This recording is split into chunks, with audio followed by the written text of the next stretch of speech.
Sophia clutched the final overdue notice in her trembling hands, her heart pounding as she stared at the bold red letters. Final notice, foreclosure imminent. Her bookstore, the Ivy and Ink, the last independent bookshop in the city, was days away from being taken from her. The shelves, once brimming with new releases and old classics, now felt like ghosts of her dreams. She had poured everything into this place, her savings, her time, her heart. And now it was slipping through her fingers. The bell over the door jingled, breaking her out of her daze. She plastered on a smile, expecting another customer she'd have to pretend everything was fine for. But the man who walked in didn't look like a typical bookshop patron.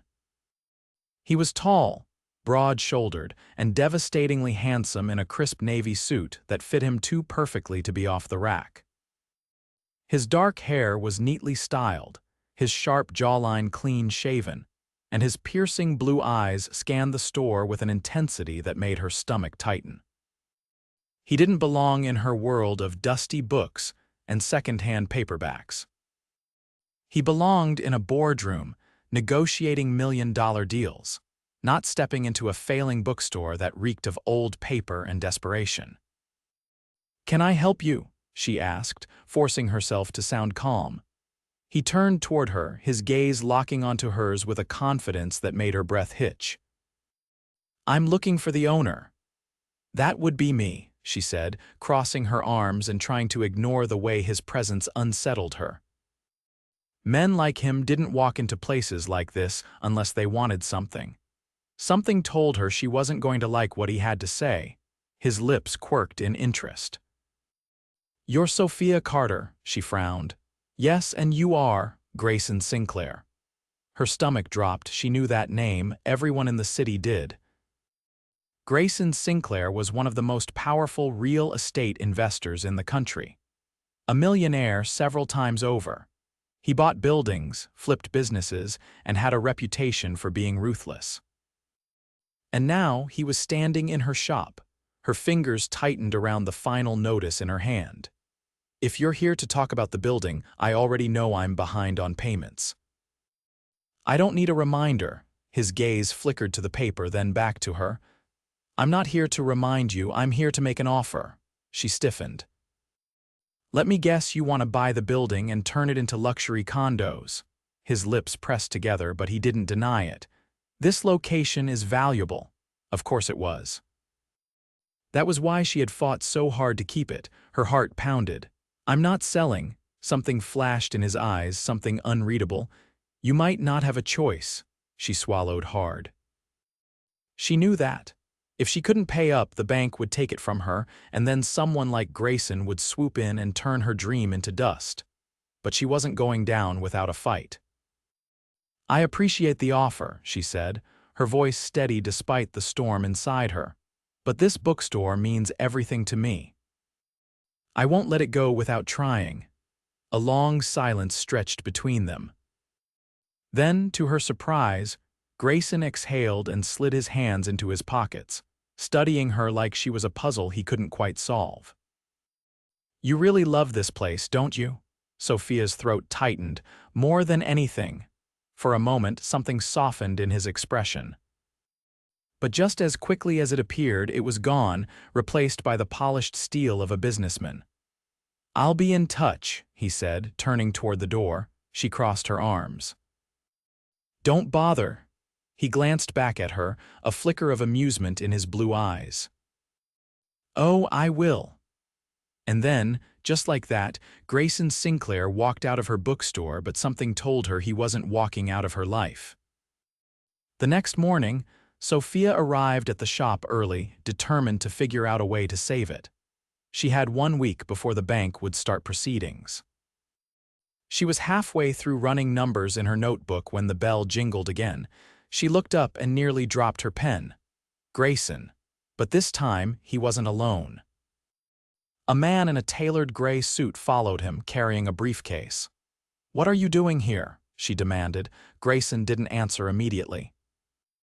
Instead, he stepped deeper into the store, scanning the shelves, the cozy reading nook in the back, the vintage wooden counter. Then, finally, he turned to her.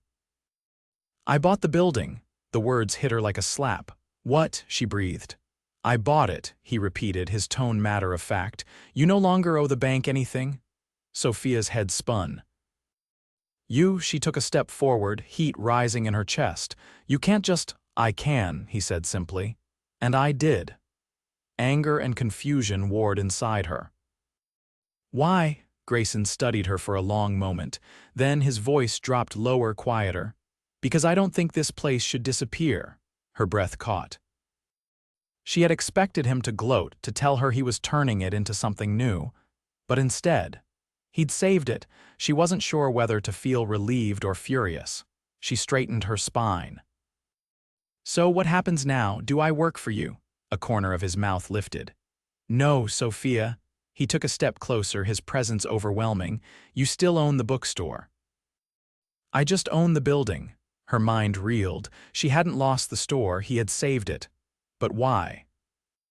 And why did he keep looking at her, like she was the first thing in a long time that had truly surprised him? For the first time since meeting him, Sophia wasn't sure what game Grayson Sinclair was playing. But one thing was certain: he wasn't done with her yet. Sophia's fingers curled into fists at her sides as she stared at Grayson. The weight of his revelation pressed down on her, but she refused to let it crush her. He had done the impossible, saved the bookstore from foreclosure, but she didn't know whether to thank him or shove him out the door. She took a slow breath, steadying herself. "There has to be a catch."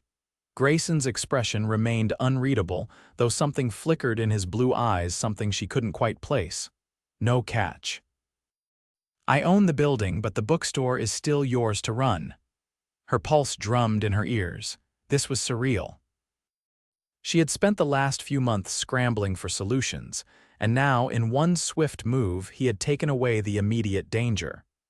But the question remained: why? She crossed her arms, studying him. "You expect me to believe that? A man like you doesn't do charity work."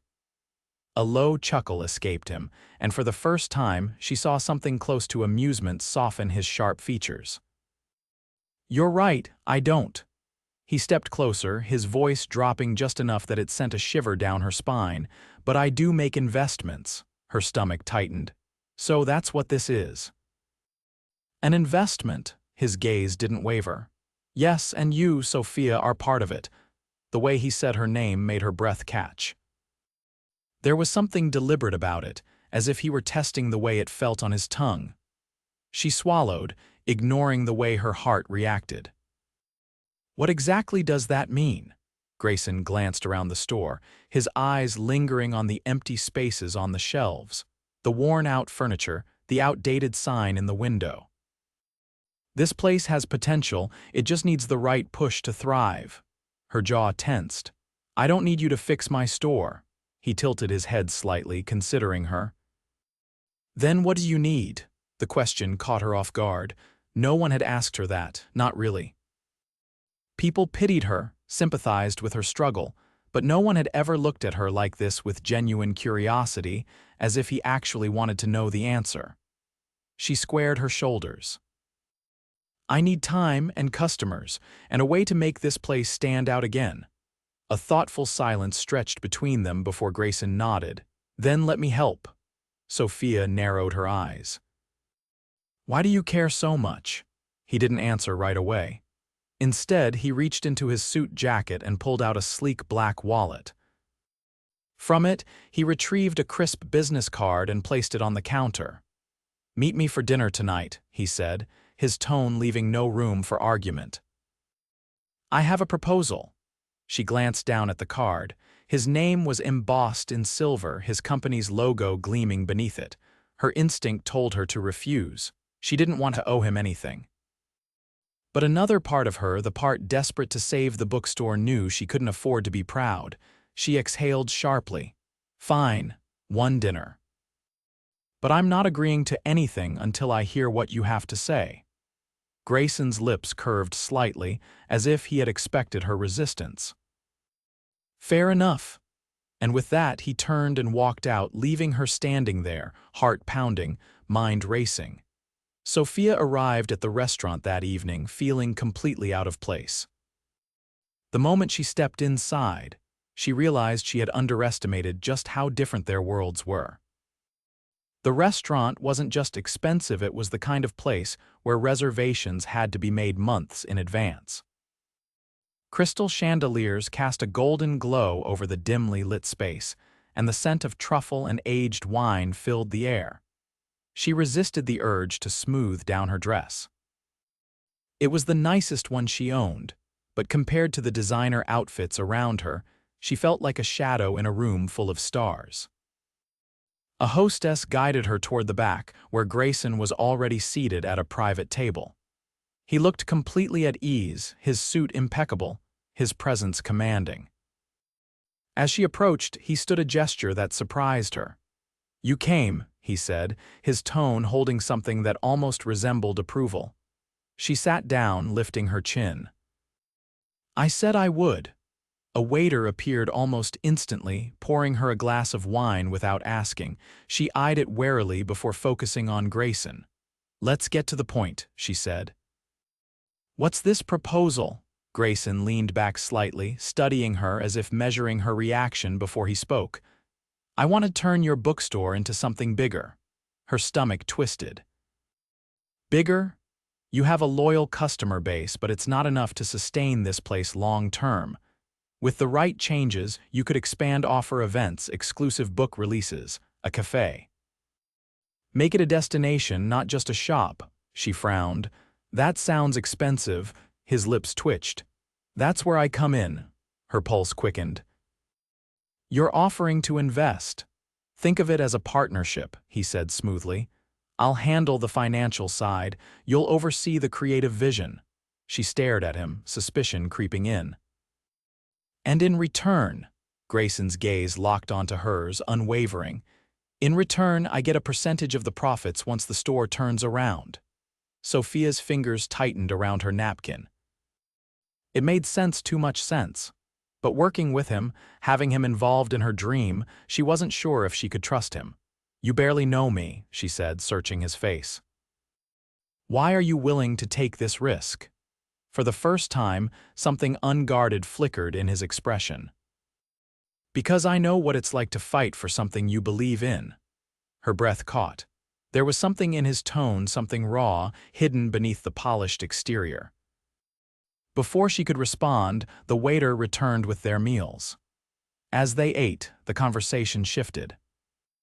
To her surprise, Grayson asked about her favorite books, her childhood memories of the store, how she had come to own it.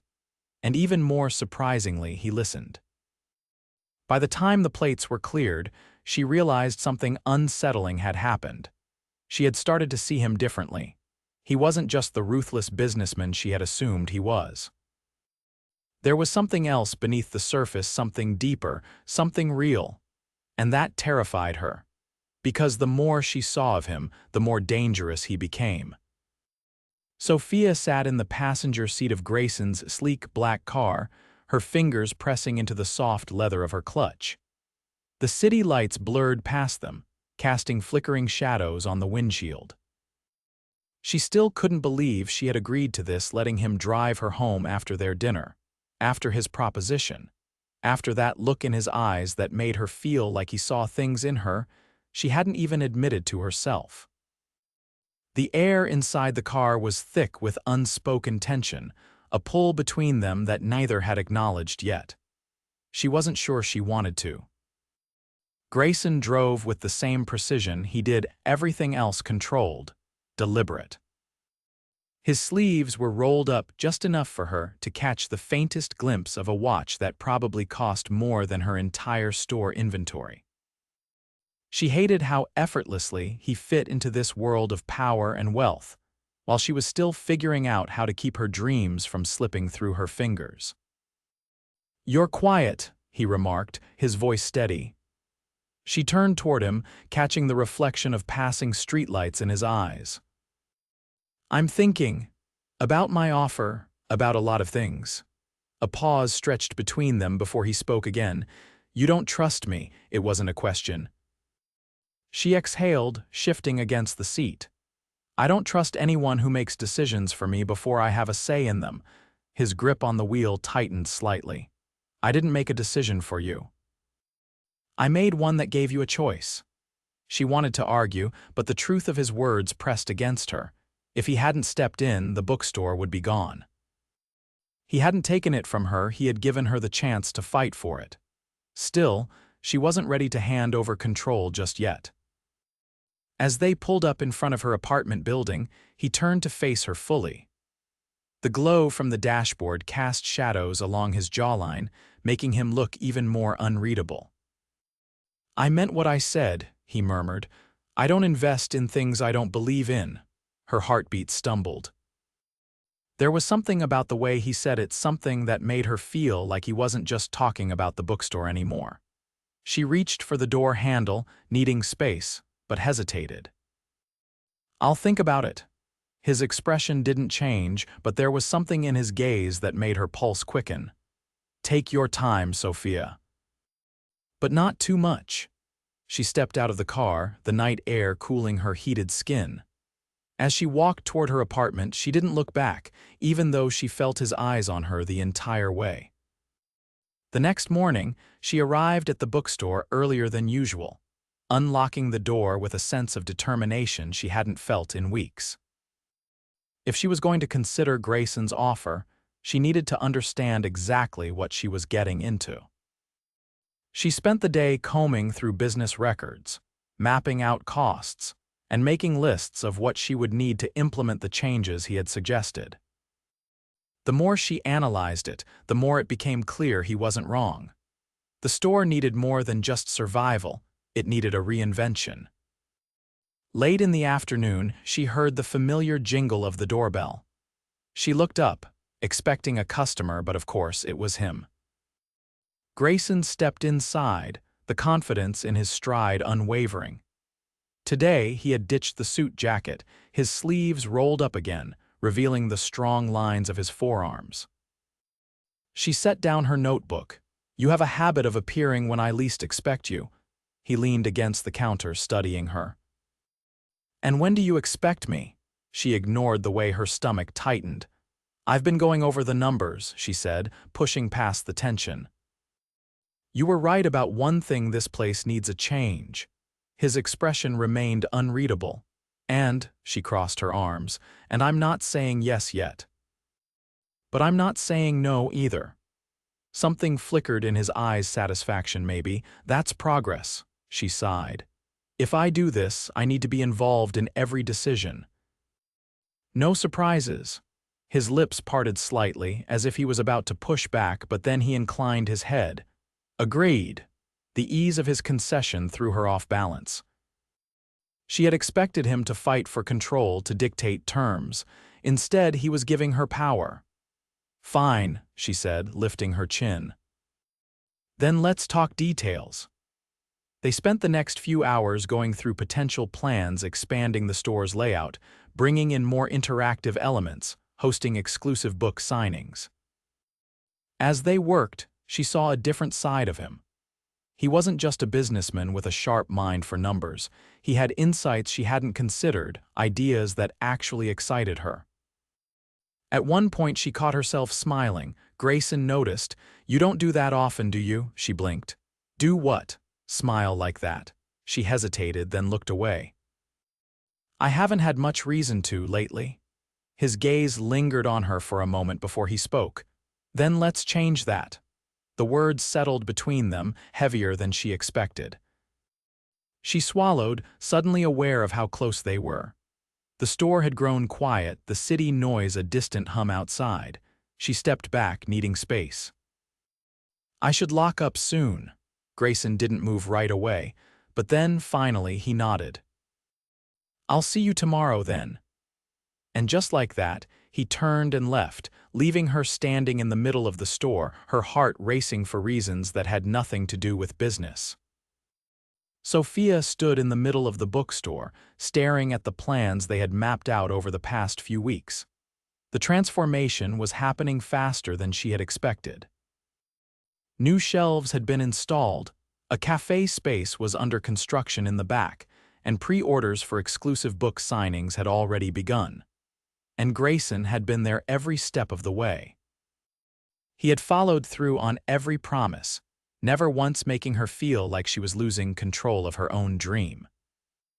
Instead, he had found ways to elevate it, to turn it into something even she hadn't dared to imagine. But that wasn't the only thing that had changed. Grayson had become a presence in her life that she hadn't been prepared for. He wasn't just a business partner anymore. He had become something more. She felt it in the way he looked at her when he thought she wasn't paying attention. In the way his hand would linger just a second too long when he passed her something. In the way his voice softened when he said her name. She had told herself she wouldn't fall for him, that she wouldn't get caught in the pull of whatever this was, but she had. And she wasn't sure how to stop. The bell above the door chimed, and she turned to see him stepping inside, looking like he belonged there in a way that unsettled her. His tie was loosened, his sleeves rolled up, as if he had just walked out of a high-stakes meeting and straight into her world. He walked toward her, setting a coffee cup on the counter. She didn't have to ask, he already knew how she liked it. She took it, wrapping her hands around the warmth. "You didn't have to." "I wanted to," he said simply. The words made something shift inside her. He always said things like that. Direct, effortless, as if it was the most natural thing in the world to want to do things for her. She took a sip, letting the silence settle between them. Then, finally, she spoke. "We're really doing this, aren't we?" Grayson's gaze held hers, steady and unwavering. "We are." There was something in his voice, something deeper than just business. Her pulse quickened. She turned away, pretending to organize a stack of books that didn't need organizing. "It's a little terrifying." He leaned against the counter, watching her. "Good things usually are." She swallowed hard, her fingers tightening around the edge of the book in her hands. She had spent so long fighting to keep this bookstore alive, to prove she didn't need saving. But Grayson had done more than just save the store. He had pulled her into something she hadn't been ready for, and the scariest part? She didn't want to pull away. That night, after locking up, she found herself standing outside, staring at the city lights. She heard footsteps behind her and turned to find Grayson standing there. For a moment, neither of them spoke. Then he reached out, brushing a strand of hair behind her ear. The touch was light, almost hesitant, as if he was waiting for her to pull away. She didn't. Instead, she looked up at him, at the man who had walked into her life and changed everything. And then, before she could think too hard about it, she rose onto her toes and kissed him. It was soft at first, uncertain. But the moment his hand slid to the small of her back, pulling her closer, the hesitation vanished. It wasn't just a kiss. It was a shift. A realization that neither of them could ignore anymore. When they finally pulled apart, her heart was racing. Grayson's forehead rested against hers, his breath warm against her skin. "This was inevitable, wasn't it?" she whispered. His fingers tightened against her waist. "It was." She closed her eyes, exhaling. For the first time in a long time, she wasn't afraid of what came next. Sophia stood at the back of the bookstore, watching as the final touches of their renovation came together. The space felt different now, more alive, more inviting. The once worn shelves gleamed with fresh polish, new books stacked neatly in displays that invited customers in. The cafe had opened just a few days ago, and already the scent of fresh espresso and warm pastries filled the air. It was everything she had wanted and more. Grayson had kept his promise. He hadn't just invested in the store, he had invested in her. In her vision, in her dreams. And now, as she watched people filter in, some browsing, others settling into cozy chairs with steaming cups of coffee, she realized something she hadn't dared to admit before. She wasn't doing this alone anymore. She turned at the sound of footsteps, and there he was. Grayson, watching her with that same quiet intensity he always had. His presence was as commanding as ever, But there was something different in his expression now, something softer, something that made her pulse quicken in a way she still wasn't used to. He stepped closer, his voice low enough that only she could hear. "You look like someone who just won a battle." Her lips parted slightly before she responded. "Maybe I did." He glanced around the store, taking in the transformation they had built together. "It suits you." "What does?" "This."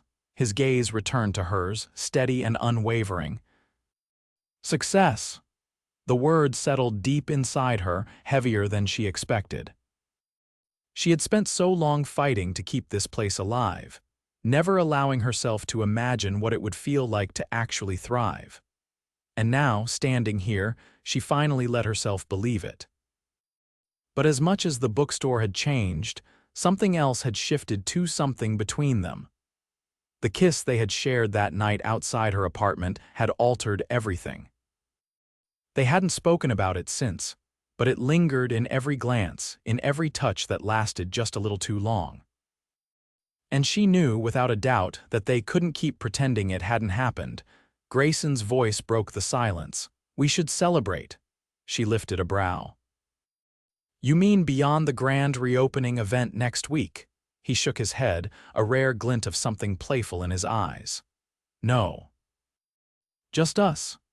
Her breath hitched slightly, though she forced herself to keep her expression neutral. "And what exactly does just us entail?" He didn't answer right away. Instead, he reached into his pocket and pulled out a small envelope, placing it in her hand. Curious, she opened it, unfolding the thick cardstock inside. Her eyes scanned the words and her breath caught. "A private dinner." On the rooftop of one of the most exclusive buildings in the city. She looked up at him, searching his face. "Grayson, I want to do this right," he interrupted, his voice quieter now. "No more pretending we don't feel what we feel." Her fingers tightened around the invitation.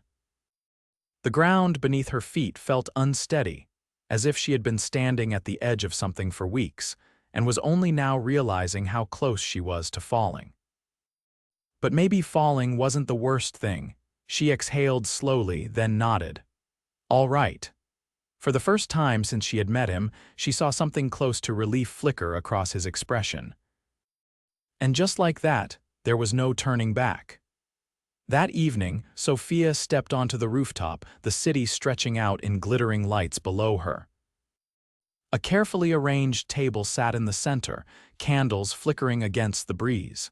It was breathtaking in a way that made her chest tighten. Grayson was already there, waiting for her. He had foregone his usual suit jacket, his crisp white shirt rolled up just enough to make him look effortlessly elegant. For a moment, they just stood there, letting the moment settle between them. Then he pulled out a chair for her and she sat, her heart pounding louder than she wanted to admit. "This is a lot," she finally said, glancing around. He leaned back slightly, watching her carefully. "I don't do things halfway." She let out a breathless laugh. "Yeah, I've noticed." The conversation flowed easily after that, laughter mixing with the sounds of the city below. They talked about everything and nothing: books, childhood stories, the moments that had shaped them into who they were.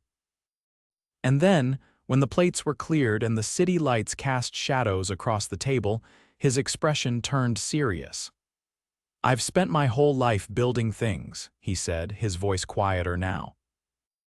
"Businesses, deals, wealth," he paused. "But none of it ever felt quite like this." She swallowed hard. "Like what?" His gaze held hers, unwavering. "Like something worth holding on to." The words sent a shiver through her, settling somewhere deep inside her chest. She had spent so long being afraid of losing everything. But now, for the first time, she wasn't afraid of losing the bookstore. She was afraid of losing him. She placed her hand on the table, close enough to his that their fingers almost touched. "Then hold on to it," she whispered. He exhaled, as if he had been waiting for those words. Then, without hesitation, he reached across the space between them, his hand closing around hers. And just like that, she knew, he hadn't just saved her bookstore, he had saved her too. Sophia stood in the bookstore after hours, the hum of the city outside barely registering as she traced her fingers along the spines of freshly stocked books. The store had transformed in ways she never could have imagined, and though it still felt like home, there was something undeniably new about it, as if it had been reborn. And in a way, so had she.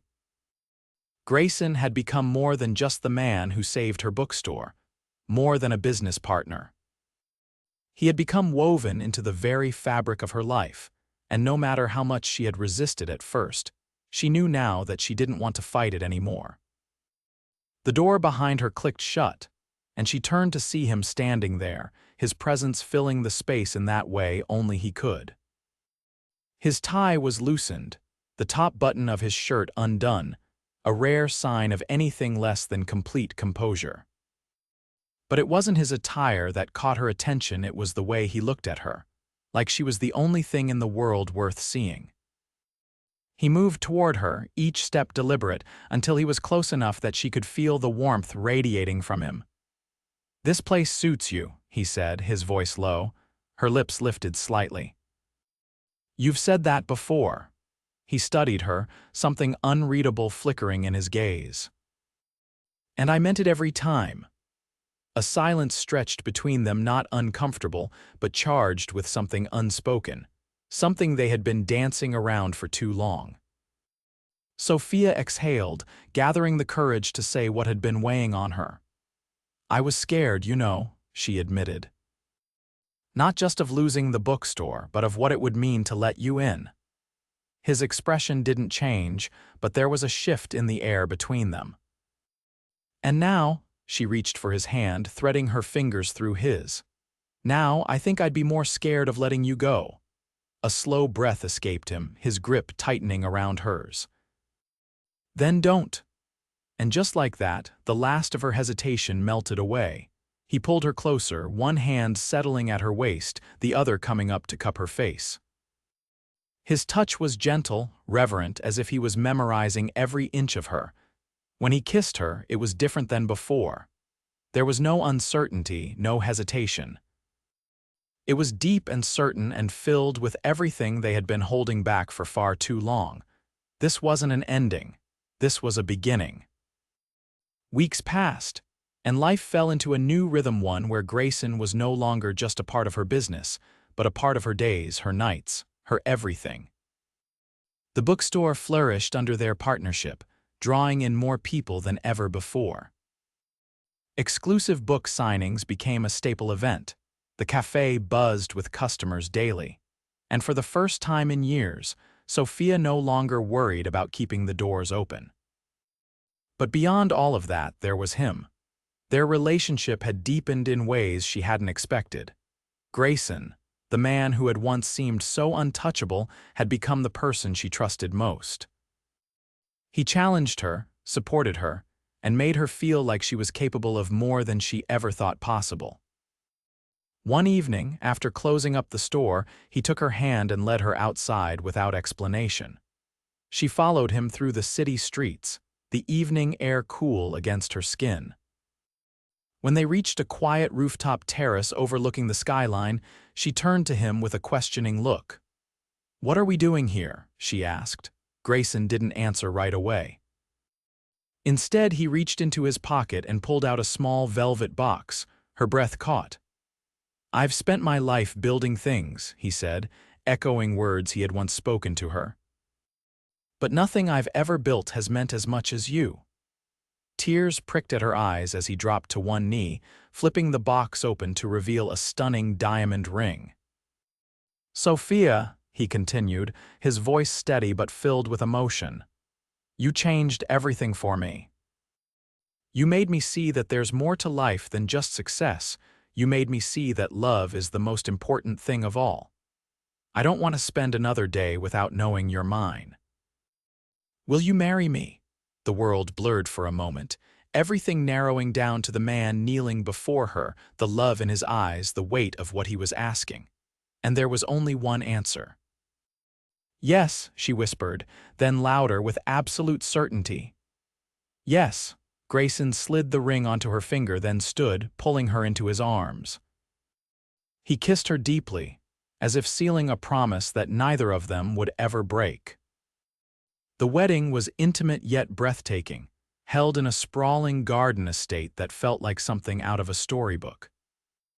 White roses lined the aisles, golden lights twinkled overhead as the sun dipped below the horizon. And as Sophia walked toward Grayson, she felt nothing but absolute certainty. When they exchanged vows, there wasn't a single doubt in her heart. And as Grayson kissed her in front of their family and friends, she knew, beyond any shadow of a doubt, that she had found her forever. Because love wasn't just about finding someone who saved you. It was about finding someone who believed in you enough to let you save yourself. And Grayson had done just that.